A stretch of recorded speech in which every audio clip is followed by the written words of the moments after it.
Rieccoci insieme. Allora vi presento subito i nostri interlocutori di queste prime interviste, che sono particolarmente significative perché torniamo a parlare di lavoro da un certo punto di vista, ma soprattutto di un aspetto che sotto certi profili è anche inquietante: riforma fiscale. Inquietante perché se non viene fatta bene potrebbe avere delle ripercussioni e delle conseguenze di non poco conto. Allora, per trattare di questo abbiamo piacere di riavere qui con noi in studio Aldo Marturano, segretario generale CGIL Padova. Grazie segretario di essere ritornato qui con noi. Lei, buongiorno. È un po' di tempo che non l'avevamo, ma lei era impegnatissimo nei congressi. Adesso magari due parole proprio per spiegare, finita la stagione, è di nuovo qui con noi. E ben ritrovata, ben arrivata, anzi, Lisa Contegiacomo, che è del CAF CGIL Veneto, provincia di Padova, ed è la figura tecnica che ci aiuterà a capire le dinamiche, le proiezioni di questa possibile o futura riforma fiscale. Allora, io vorrei cominciare con lei, segretario. Il lavoro al centro dell'attenzione, tanti avrebbero auspicato di parlare anche del famoso cuneo fiscale, che il governo riprendesse in discussione il cuneo fiscale, con quindi il lavoro, con tanti aspetti. Si è parlato di riforma fiscale, ma adesso vedremo insieme. Intanto queste giornate molto impegnative di congressi, cosa hanno estrapolato? Da cosa si è estrapolato? Allora, ricordo che è un percorso ancora nello scorso autunno, quindi attorno al mese di settembre, che ha visto un primo grande impegno, quello diciamo che conta maggiormente, con assemblee nei territori e nei luoghi di lavoro. Poi abbiamo svolto il nostro congresso provinciale, quello regionale ed infine il grande appuntamento del congresso nazionale. Un congresso nazionale che è stato davvero significativo, io ne ho fatti diversi e questo è stato molto diverso dal passato, perché inevitabilmente noi abbiamo al centro una situazione che è completamente diversa, è una fase storica inedita, abbiamo una pandemia, speriamo, alle spalle, ma siamo dentro una guerra ed una crisi climatica senza precedenti. Quindi ci siamo confrontati, tra virgolette, con una attualità di straordinaria importanza. Al centro il tema del lavoro, al centro il tema delle disuguaglianze, perché chiaramente in qualche modo il lavoro è la vittima principale di questa situazione, no? È una situazione in cui cresce la povertà, cresce la precarietà, cresce l'inflazione, la gente fa sempre più fatica e quindi inevitabilmente bisogna mettere in atto, questa è la posizione della CGIL, bisogna mettere in atto politiche che pensino ad un modello completamente diverso da quello del passato, che è una delle cause, a nostro parere, che ha prodotto queste conseguenze. E quindi un impegno e una sfida molto importante. Abbiamo affrontato i temi più diversi, ripeto, mettendo al centro la questione della precarietà, dell'immigrazione, dello Stato sociale che è smantellato. Si pensi al tema della sanità, che in questo periodo è centrale da quando c'è la pandemia. Noi abbiamo imparato quanta importanza ha il servizio sanitario, ma invece di farne un baluardo da rafforzare, le scelte politiche che si sono fatte successivamente tendono ad indebolirlo. E guardi, lì c'è stata una testimonianza nel corso del congresso di due operatori sanitari, un infermiere e un medico. Faccio questo esempio in modo da capirci. Ed entrambi, un medico di un pronto soccorso e un infermiere, ed entrambi dicevano questo, che durante la pandemia che ci ha colti impreparati, se abbiamo potuto reggere nonostante, voglio dire, le tante vittime che ci sono state, è stato perché avevamo un servizio sanitario solido. Oggi con quello che sta avvenendo, dicevano queste due importanti figure, noi non saremmo in grado più di reggere a fronte di una pandemia, perché manca il personale, mancano gli infermieri, mancano i medici, quelli che ci sono vanno via perché non reggono rispetto a una situazione, a un carico di lavoro straordinario. Allora tutto questo per dire, quando parliamo di un altro modello, parliamo chiaramente di investimenti pubblici e politiche pubbliche che devono andare in una direzione completamente diversa rispetto al passato. Qui potrei fare chiaramente un ragionamento che mi richiederebbe molto tempo, ma il tema del fisco insieme al tema, diciamo così, del salario è un tema centrale. Per quale ragione? E poi mi taccio perché sicuramente sarà bene mostrare i numeri, quello che accade con una riforma fiscale, con la riforma fiscale che il governo ha intenzione di mettere in piedi, ma perché ci siamo soffermati sul fisco dicendo che in qualche modo sarà la principale, la madre delle nostre vertenze in questo momento? Perché attraverso il fisco tu garantisci uguaglianza, la redistribuzione della ricchezza. Noi fino a prova contraria ci basiamo su un principio costituzionale di progressività per cui chi ha di più dovrebbe contribuire maggiormente, ma poi entrerò nel dettaglio, e soprattutto attraverso il fisco noi, e anche quella redistribuzione e uguaglianza, garantiamo uno stato sociale che vuol dire prevalentemente sanità, istruzione, assistenza, politiche pubbliche anche di sviluppo. Quando questo sistema viene messo in discussione, viene messo seriamente in pericolo, è chiaro che finisce per mettere in discussione, per far crollare quella che è la nostra impalcatura, che fin qua ha garantito anche, non voglio esagerare e farla troppo, come dire, drammatizzare eccessivamente, ma è così, è quella anche che è stata garanzia della nostra democrazia. Se da domani mattina ci troviamo di fronte a una società più povera, una società più malata che non è in grado di curarsi, un'istruzione che è possibile garantirla solo a chi ha soldi, è chiaro che questo farebbe emergere delle tensioni sociali che sono assolutamente da evitare. Ecco, la questione nell'ambito pubblico, lei ha citato appunto la sanità perché è macroscopica addirittura, e quindi la fuga verso il privato, insomma, però è estesa anche agli ambiti privati del lavoro, cioè gli ambiti delle aziende, nei vari settori, nei vari comparti.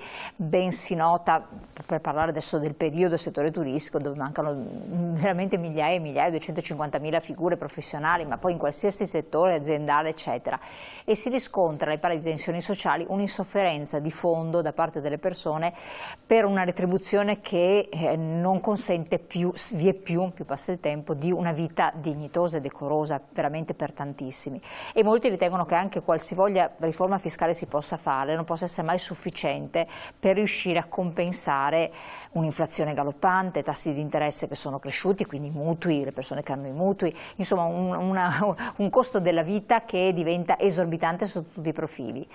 Si rischia veramente una situazione di tensione, diventa quasi sì, qualcosa di irrisorio dire tensione sociale, perché questo è molto molto rischioso, oltre al pubblico, dove sappiamo quel che succede. Certo. Cosa ne pensate voi? Allora, lì ci sono, i temi principali sono questi. Attraverso il fisco una prima risposta può arrivare, perché se si mettessero risorse a disposizione, soprattutto dei redditi medio-bassi, noi lo vedremo, abbiamo un reddito medio a Padova che è di 28.000 euro, parlo di lavoratori dipendenti e pensionati.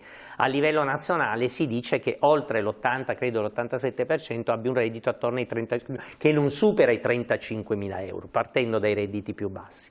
Allora è chiaro che per esempio una importante riduzione del cuneo fiscale dà una prima risposta, si arriverebbe addirittura alla cosiddetta mensilità.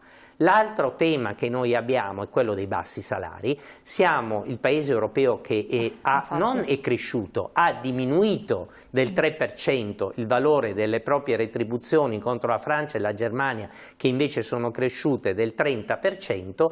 Il tema salariale, perché qualcuno potrebbe dire i sindacati dove erano, certo il tema salariale si lega a scelte che sono state fatte legislative, soprattutto negli ultimi 20 anni, 23 anni, che hanno frantumato il lavoro, hanno creato tante tipologie, hanno fatto sì che si andasse alla ricerca sempre del costo più basso del lavoro, e non si è al contrario investito in innovazione, in specializzazione di prodotto, non si sono fatti investimenti, ma anche nei settori, voglio dire, dove non per forza devi produrre l'oggetto, come certo, quello del turismo, lo stesso il servizio pubblico stesso praticamente è in frantumi. Quindi che cosa succede?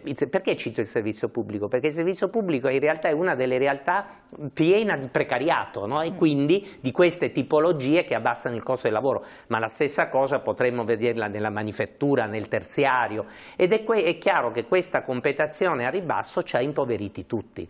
E la tendenza tu la inverti invece, soprattutto a fronte di una situazione di grande trasformazione, no? Altri termini che abbiamo imparato in questo periodo è l'innovazione digitale, l'innovazione tecnologica, la sostenibilità ambientale. Bene, tutto questo richiede degli investimenti importanti che non possono essere affidati al privato, e dopo spiegherò perché, ma che devono avere una regia, almeno una regia pubblica, e io non sto parlando delle aziende di Stato, ma di uno Stato che si faccia regista, che spieghi quali sono le filiere, dove bisogna investire, che incentivi questi investimenti invece di dare soldi a pioggia. Bene, il cambio di passo sta lì, perché vuol dire chiaramente più manodopera più qualificata, vuol dire chiaramente accrescere le retribuzioni. Poi ci sono tanti altri temi che si legano anche alla riduzione dell'orario di lavoro. Perché lo dico? Perché uno degli aspetti, no, noi vediamo che c'è carenza paradossalmente di manodopera. Le ragioni sono: ha un calo demografico, perché quel percorso è già, come dire, corre velocemente. Noi già nel 2030 avremo 1 milione di persone in meno, e chiaramente queste sono le fasce più giovani, certo, mettendo un po', tra virgolette, a serio rischio il sistema. Non abbiamo, sicuramente c'è una parte legata alle qualifiche professionali, che però non devono venire solo dal mondo della scuola, ma dovrebbero essere individuate anche nella riqualificazione di gente che oggi fa un altro mestiere e che potrebbe benissimo essere specializzato, praticamente acquisire, diciamo così, nuove competenze se ci sono dei processi di trasformazione. Se noi non risolviamo, non affrontiamo questi nodi, e la terza cosa che volevo dire nell'ambito del terziario si lega al fatto che la gente che prima lavorava in condizioni sicuramente pessime, perché molto orario di lavoro e basse retribuzioni, a un certo punto ha detto anche no, e quindi lì c'è un tema. Oggi noi non abbiamo camerieri, non abbiamo cuochi, insomma, non abbiamo personale negli alberghi, nei ristoranti, lo vediamo, no? Certo, sì, e lì si pone un tema, perché la gente, forse soprattutto le generazioni più giovani,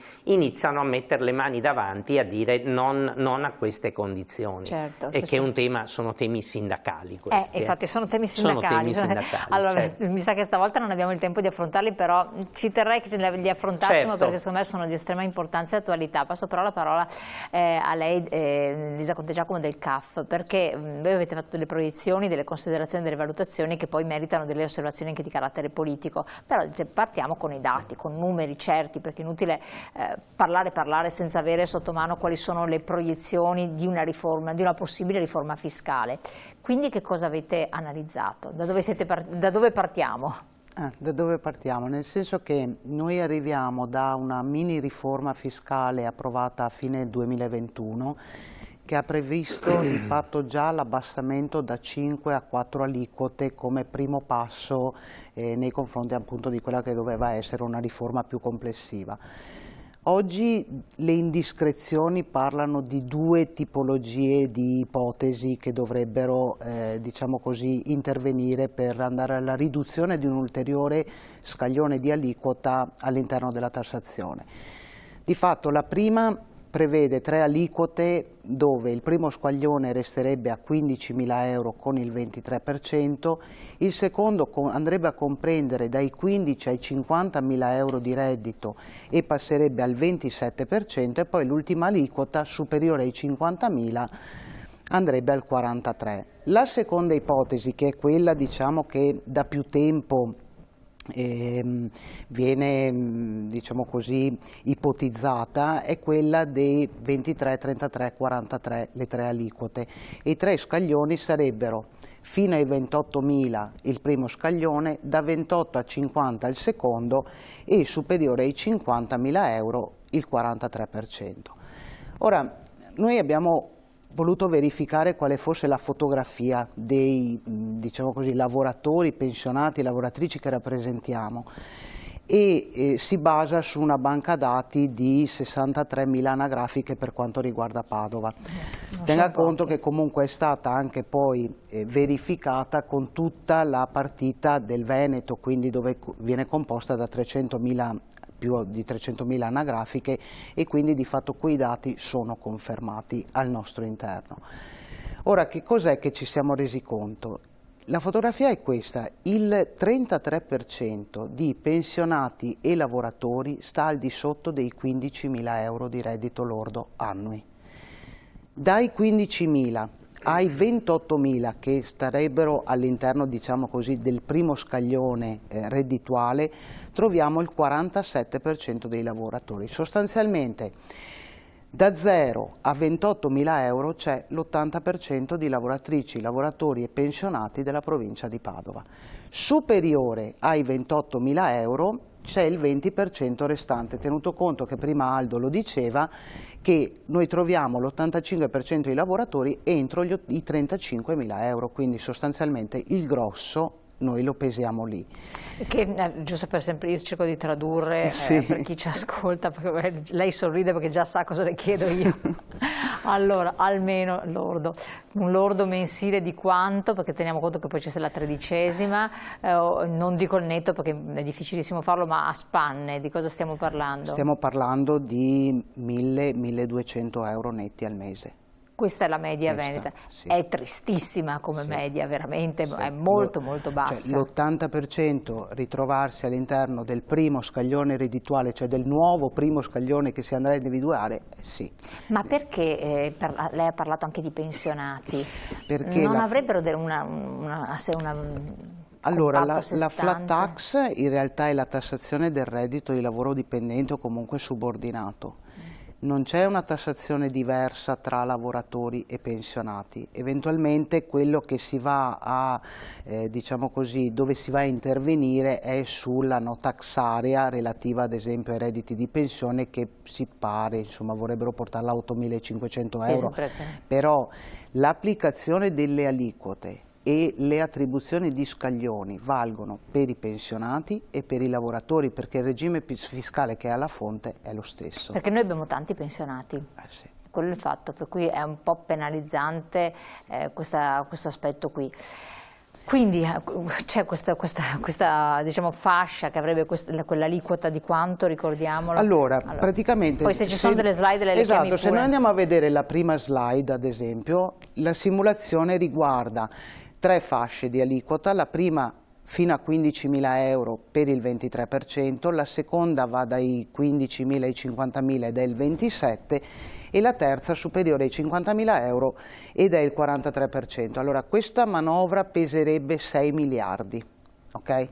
Noi volevamo far emergere appunto la parte in rosa, diciamo così, la parte più chiara, che è anche la parte che avrebbe lo svantaggio in questo caso, perché di fatto l'aliquota va all'aumento di 2 punti percentuali rispetto al pregresso.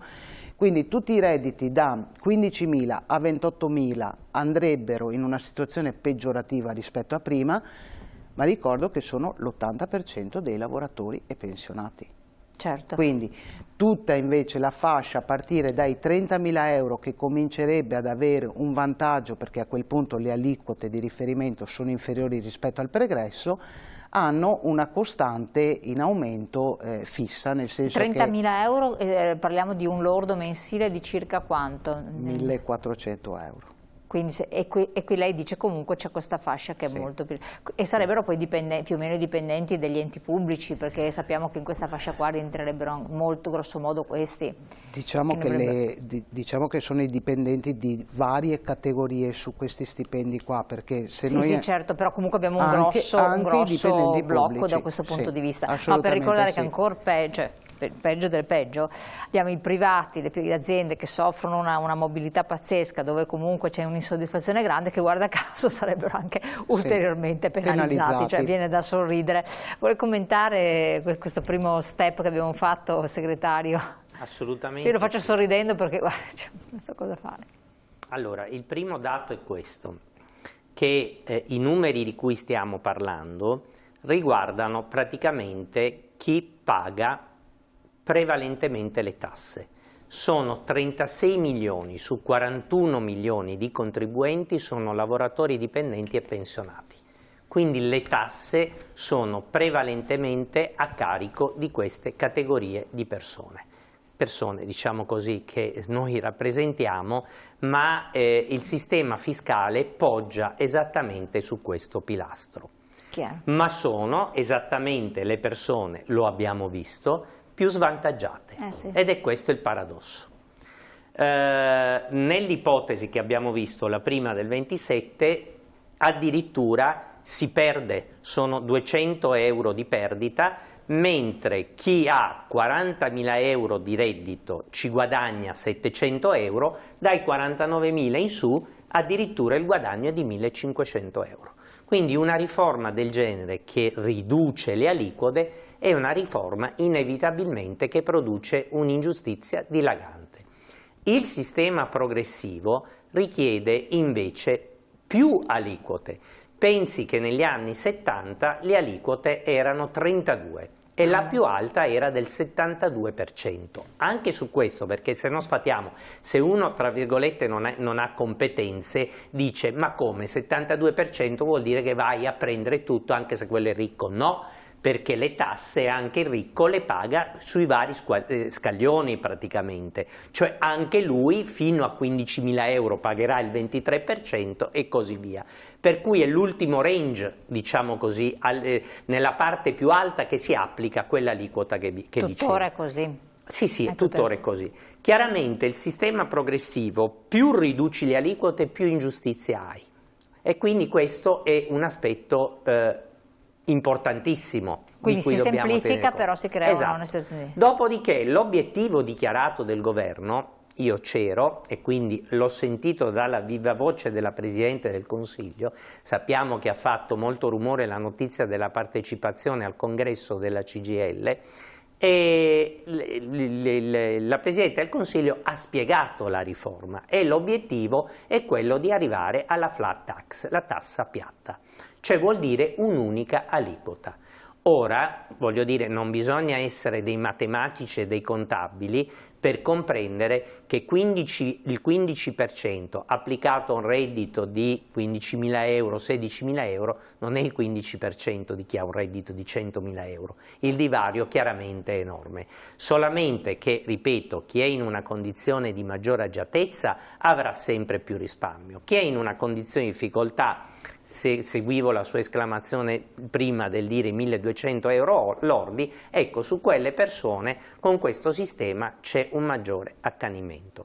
Questo si basa su un principio economico che ha fallito, perché ha fallito, che è quello di dire, alleggerendo la pressione fiscale, chiaramente, facciamo in modo che chi guadagna di più in qualche modo diventa più produttivo e si chiama così, processo dello sgocciolamento, questi più soldi arrivano anche a quelli che sono alla base della piramide. Non è così, perché chi purtroppo l'uomo ha queste caratteristiche, chi fa profitto tende sempre più a crescere il proprio profitto e non a introdurre un principio di solidarietà che invece dovrebbe essere in qualche modo più costretta. L'altro tema, e poi mi fermo, noi abbiamo un sistema fiscale che già adesso, con la riforma Draghi, prima di quella Meloni, anche perché qui siamo a un disegno di legge che ancora deve essere approvato, si parla di maggio-giugno, però l'intenzione è di andare in questa direzione. Già Draghi aveva ridotto le aliquote da 5 a 4. Però noi abbiamo un sistema fiscale che in linea di principio, come dicevo prima, si dovrebbe basare su quel principio di uguaglianza, ma abbiamo un paese dove l'evasione fiscale è diffusissima e non è l'evasione di grandi gruppi, perché solo il 15% dei grandi gruppi ha problemi di fisco. Si tratta di un'evasione molto più diffusa, e quando si parla dell'idraulico, del meccanico, eccetera, eccetera, e non a caso non si aggredisce mai il fenomeno, perché sono anche in termini elettorali numeri importanti. Però questo vuol dire che c'è gente che, facendo la furba e non pagando le tasse, crea quel debito pubblico, anche là, che falsamente ci viene fatto credere che si lega al fatto che abbiamo vissuto in condizioni che non potevamo permetterci, no, se tutti avessero pagato le tasse noi abbiamo una evasione che si aggira attorno ai 100 miliardi l'anno, tutti staremmo meglio. Invece c'è stato in qualche modo questa sorta di autoassoluzione che porta gente che dovrebbe pagare le tasse a non pagarle. Quindi un sistema che già è ingiusto di suo e in qualche modo l'ingiustizia viene qui decretata. Io la interrompo un attimo, ritorniamo su questi temi, sono importanti, però abbiamo la pubblicità che incombe, quindi pochi secondi, pubblicità, torniamo insieme.